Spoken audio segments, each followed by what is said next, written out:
संध्या का समय था। महल के अंदर राजा और मंत्री किसी गहरी चर्चा में लगे थे। राजा के चेहरे पर चिंता की लकीरें थीं। मंत्री जी, मैंने सुना है कि हमारे गांव में कोई रहस्यमयी आत्मा आ गई है। लोग डरे हुए हैं। कहते हैं कि वह उन्हें बहुत परेशान कर रही है। मंत्री ने गहरी सांस ली और राजा की ओर झुके। महाराज, यह सच है। कई लकड़हारे जंगल से डर कर लौट रहे हैं। वे कहते हैं कि एक भूत उनकी राह रोकता है, उन्हें धमकाता है। अचानक महल के द्वार पर भगदड़ मच गई। कुछ गांव वाले भागते हुए अंदर आए। वे कांप रहे थे। महाराज, हमें बचाइए। जंगल वाला भूत हमारे पीछे पड़ गया है। वह हमें काम नहीं करने दे रहा। राजा उठ खड़े हुए। तभी एक तेज हवा चली और दरबार की सभी मशालें छपकने लगीं। देखते ही देखते एक काली छाया प्रकट हुई।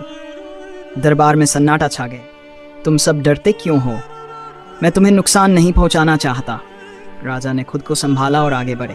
अगर तुम किसी को नुकसान नहीं पहुंचाना चाहते तो फिर हमारे लोगों को परेशान क्यों कर रहे हो? आखिर तुम्हें चाहिए क्या? भूत ने एक लंबी सांस ली, जैसे सदियों का बोझ उसके सीने में था। फिर उसकी आवाज गूंज उठी। मुझे कुछ नहीं चाहिए महाराज। ये लोग मेरे जंगल को नष्ट कर रहे हैं। अगर ये पेड़ कट गए तो जंगल के जीव कहाँ जाएंगे? पर्यावरण का क्या होगा?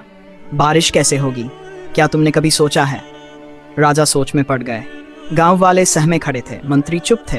कुछ देर बाद राजा मुस्कुराए और आगे बढ़े।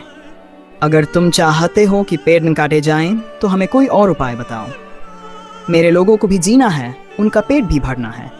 अगर इन्हें लकड़ी ही चाहिए तो क्यों न पुराने सूखे पेड़ों से काम चलाएं?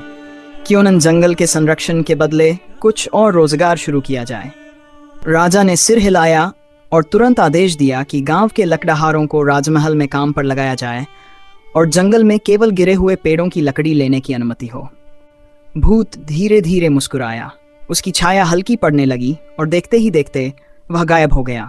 चैन की सांस ली। जंगल सुरक्षित रहा और लोगों को नया रोजगार मिला। महल और गांव में खुशहाली लौट आई। सीख: पर्यावरण की रक्षा करना हर किसी का कर्तव्य है। यदि हम सोच समझकर फैसले लें तो सभी का भला हो सकता है। क्या आप इस भूतिया कहानी पर विश्वास करते हैं? अपने विचार कमेंट में बताएं।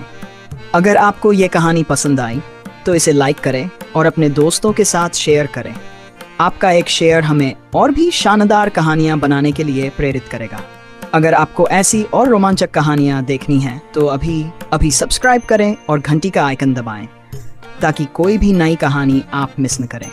हम 1000 दोस्तों का परिवार बनाने की कोशिश कर रहे हैं। अगर आप भी इस सफ़र में हमारे साथ हैं तो इस वीडियो को 3 दोस्तों के साथ ज़रूर शेयर करें। आपका एक शेयर और एक सब्सक्राइब हमें आगे बढ़ने में मदद करेगा।